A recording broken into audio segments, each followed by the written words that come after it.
Welcome to Cybersmart's Chatterbox series for parents. I'm Kelly. I'm Cara. And I'm Gulsum. We've all been teachers in Australian schools and are now education advisors for the Cybersmart educational program. Cybersmart Chatterbox has been designed to help parents help their children and whole families to find out how to be cybersmart and to use the internet safely. You can join the conversation and forum by following the link below. Regardless of age, young and old, we're all probably guilty of indulging in a little bit of social media voyeurism at some stage. Call it Facebook stalking or passive viewing if you might, but I'm sure we've all done it. Traditionally, a voyeur is someone who watches someone secretly. However, the reality is that social media voyeurism is something that's mostly encouraged by those who actually post all these photos of their food and countless selfies online. Do you think the phenomenon of selfies encourage this voyeuristic culture further? I don't know if you heard, but the other day the word selfie has just been announced as the Oxford Dictionary's word of 2013, and the term has increased its usage by over 17,000% in the last year. So I think that figure alone is really reflective of how mainstream the practice of selfies has now become.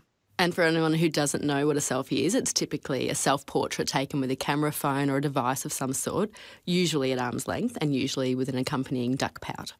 So you're talking like the Miley selfie where it's obligatory to stick your tongue out? Or have you seen the Belfies, which Kim Kardashian has actually made quite famous? Oh, did you want to explain what that Belfie is? Well, really, a Belfie is a picture of your backside taking prominence in the photo as opposed to your face.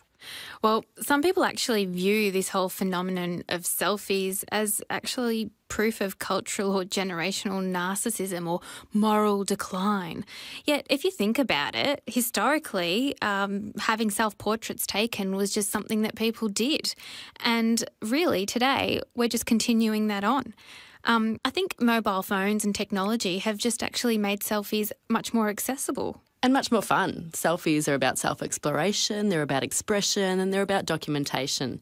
In today's age, a collection of selfies at different locations or times can even serve as a diary or a keepsake. And I actually reckon that's why a lot of people take to Facebook, because it's essentially scrapbooking your own life. So while the technology may be new, the instinct it might satisfy is actually not. However, I think some of these photos and images that we see and the sorts of photos that teens are posting, to me, it looks like a bit of a superficial invitation for others to judge you on appearance. And I think it can start to be a little bit destructive, particularly for those people who are, questioning their self-worth, and they're really boosted, by a whole lot of people, liking their particular image. Or they might be destroyed by the opposite, say, if there's a resounding silence to what's been posted.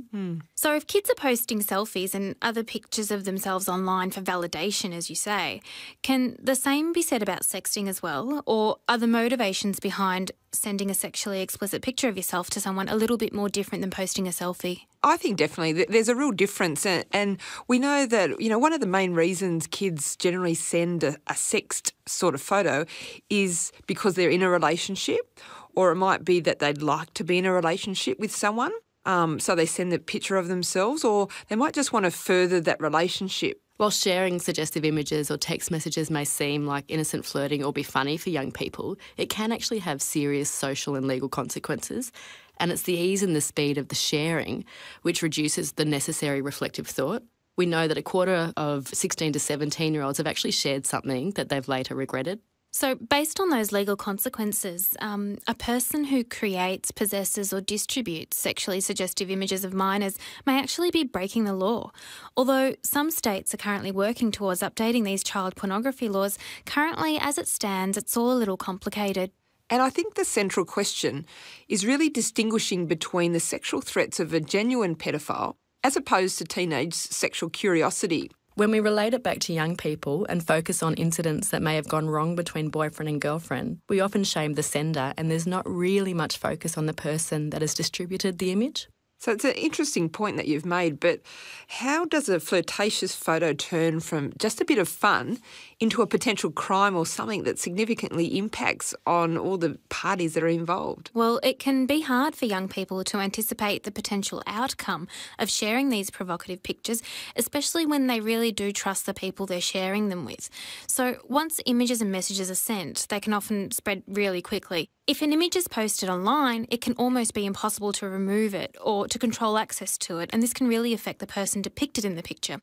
There have been cases in the past where pictures of this nature have gotten into the wrong hands and have been used to blackmail, cyberbully, stalk or harass the person in the photo. I think a lot of parents would be really scared about, what we're talking about now. So what can parents do to prevent sexting-related incidences before they happen, if that's possible? And can you get help if your child is involved in an incident like this? I think it's important to strip it back and chat to your child about what trusting and respectful relationships look like, the consequences of relationship breakdowns and the images spreading. So putting it all in a broader context, you need to apply the whole world test. So if you're about to send a private picture to someone, you need to stop and think about what could happen if this private image suddenly went public, who would see it, and how would you actually feel knowing that it was so public?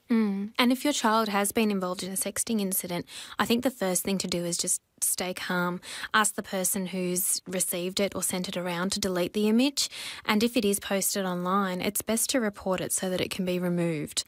It might also be a good idea to contact the police or seek advice from your state or territory's youth legal centres.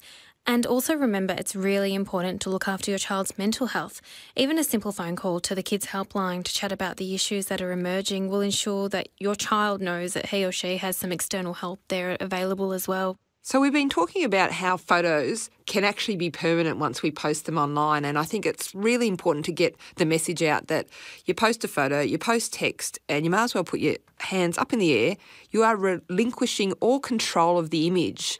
But if we just change the story a little bit, what happens when, as parents, and this can happen so easily, when we can unknowingly violate our kids' privacy by posting photos of them maybe without their permission?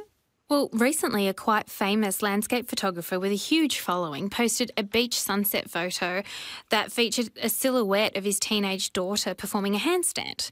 Quite innocent. And what he did was he tagged his daughter in this picture, and this therefore led a lot of people just linking through her name into her page, which didn't have any privacy settings on it.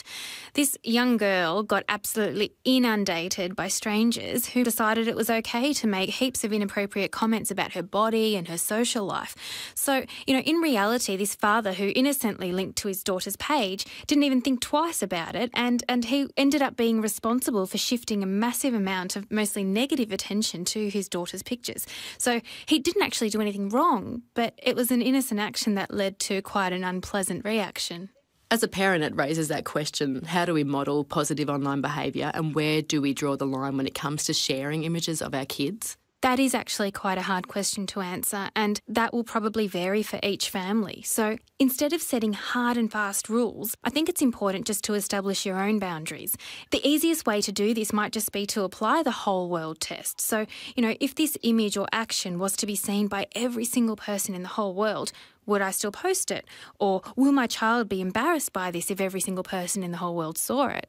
I think just in general, that's a really good way to think about most of our actions online, not just as parents, but also about passing that kind of critical, reflective thinking onto our kids. And I think if you're applying the whole world test that, we've spoken about to online scenarios, I would think that encouraging your children to consider if they would translate their online behaviour in an offline context would be a good way to get them thinking about consequences too. And by that I mean, would you put that Miley Cyrus-inspired selfie or sticking your tongue out photo on a document like your CV when you want to get that first casual job?